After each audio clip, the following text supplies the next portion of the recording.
മഹാനായ Ibn Abbas റളിയല്ലാഹു അൻഹു പറയുകയാണ്, ഹസ്ബുനല്ലാഹു വ നിഅമൽ വകീൽ.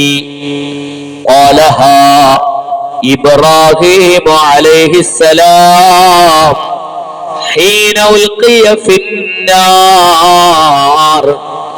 ഖലീലുല്ലാഹി ഇബ്രാഹിം നബി അലൈഹിസ്സലാത്തു വസ്സലാമിനെ തീക്കുണ്ടാരത്തിലിട്ട സമയത്ത് അവിടുന്നതാ പറയുകയാണ്, ഹസ്ബുനല്ലാഹു വ നിഅമൽ വകീൽ. എല്ലാ കാര്യങ്ങളും ഏൽപ്പിക്കാൻ അല്ലാഹു മതി എന്നുള്ള ഉറച്ച വിശ്വാസത്തോടുകൂടെ ഇബ്രാഹിം നബി അലൈഹിസ്സലാത്തു വസ്സലാം തീക്കുണ്ടാരത്തിൽ കഴിഞ്ഞില്ലേ, അത് ഏസിയായി മാറിയില്ലേ? വിശുദ്ധ ഖുർആൻ അത് പഠിപ്പിക്കുന്നില്ലേ? ഹസ്ബുനല്ലാഹു വ നിഅമൽ വകീൽ. എന്ത് മഹത്തരമായ ദിക്റാണിത്!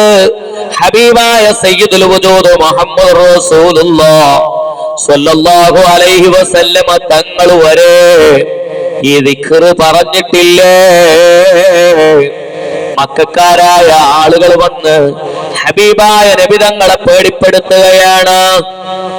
താനൊന്ന് കരുതിയിരുന്നോ, ഒരുപാട് ആളുകൾ തനിക്കെതിരെ വരാനുണ്ട്, ശത്രുക്കൾ ധാരാളം തനിക്കെതിരെ ഇതാ തന്നെ പീഡിപ്പിക്കാൻ ദ്രോഹിക്കാൻ വരികയാണെന്ന് പറഞ്ഞപ്പോ ആ സമയത്തും ഹബീബായ സയ്യിദുൽ വജൂദ് മുഹമ്മദുർ റസൂലുള്ളാഹി സ്വല്ലല്ലാഹു അലൈഹി വസല്ലം തങ്ങളും അവിടെ സ്വഹാബാക്കളടക്കം ഹസ്ബുനല്ലാഹു വ നിഅമൽ വകീൽ എന്ന മഹത്തായ ദിക്ർ പറഞ്ഞതായി ഹദീസിൽ കാണാൻ കഴിയും.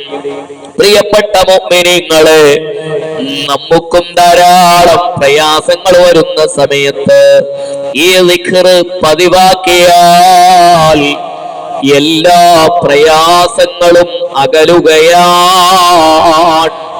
സ്വഹാബത്ത് നമുക്ക് മാതൃകയാണ്, ഹബീബായ നബി തങ്ങൾ നമുക്ക് മാതൃകയാണ്.